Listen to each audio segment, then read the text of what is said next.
Assalamualaikum warahmatullahi wabarakatuh. Selamat pagi semuanya. Apa kabarnya? Alhamdulillah, tetap semangat. Allahu Akbar.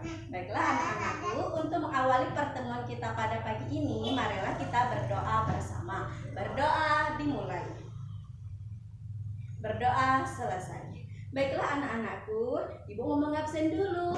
Adakah hari ini yang tidak hadir?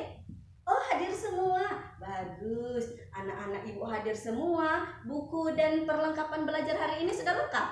Oh, bagus. Berarti anak ibu sudah siap secara mental dan psikis, mental dan fisik untuk mengikuti pembelajaran. Baiklah anak-anakku, sebelum kita memulai, mari kita tepuk semangat dulu yuk. Tepuk semangat. Semangat.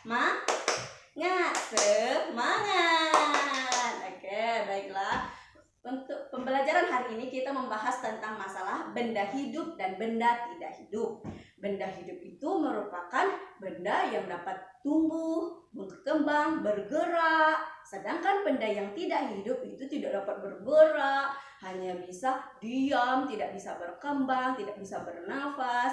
Nah, sekarang ibu mau bertanya, ada yang tahu apa contoh dari benda hidup? Tumbuhan? Bagus, tepuk tangan untuk enak. Contoh dari benda hidup adalah tumbuhan. Ada lagi manusia.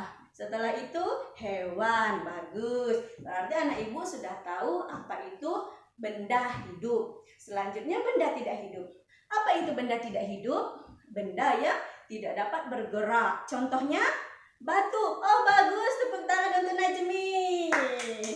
Bagus, contoh benda tidak hidup itu seperti batu, rumah, apalagi kursi. Nah, sekarang ibu tanya, ini meja, ini termasuk benda hidup atau benda tidak hidup?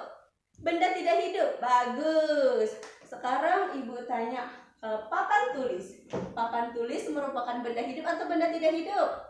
Benda tidak hidup. Bagus, sepertinya anak ibu sudah paham ya apa itu benda hidup dan benda tidak hidup. Hah? Ada benda tidak hidup, benda hidup apalagi? Kipas angin.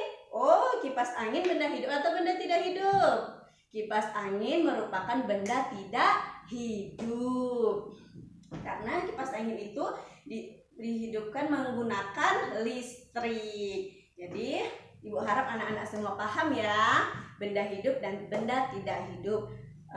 Baiklah, selanjutnya untuk cukup sekian pembelajaran kita pada hari ini. Anak-anak silahkan mengerjakan tugas halaman 55 di ujung kompetensi. Dan sebelum ibu menutup, kita bersama-sama merangkum pembelajaran hari ini bahwa benda hidup, bahwa di sekitar kita ada dua benda, yaitu benda hidup dan benda tidak hidup. Benda hidup merupakan benda yang dapat bergerak, contohnya seperti manusia, hewan, tumbuhan. Dan benda tidak hidup merupakan benda yang tidak dapat bergerak, tidak dapat berkembang. Contohnya seperti batu, meja, kursi, dan lain sebagainya. Baiklah anak-anakku, cukup sekian pada pertemuan kita pada hari ini. Dan pertemuan selanjutnya kita akan membahas tentang ciri-ciri dari benda hidup dan benda tidak hidup. Penasaran? Baiklah. Jadi kita akan lanjutkan pembahasan kita pada pertemuan selanjutnya. Cukup sekian yang dapat ibu sampaikan. Sebelum kita akhiri pertemuan pada hari ini, mari kita berdoa bersama. Berdoa dimulai. Berdoa selesai. Baiklah anak-anakku, ibu minta maaf atas segala kekurangan dan terima kasih atas segala perhatian. Ibu akhiri wabillahi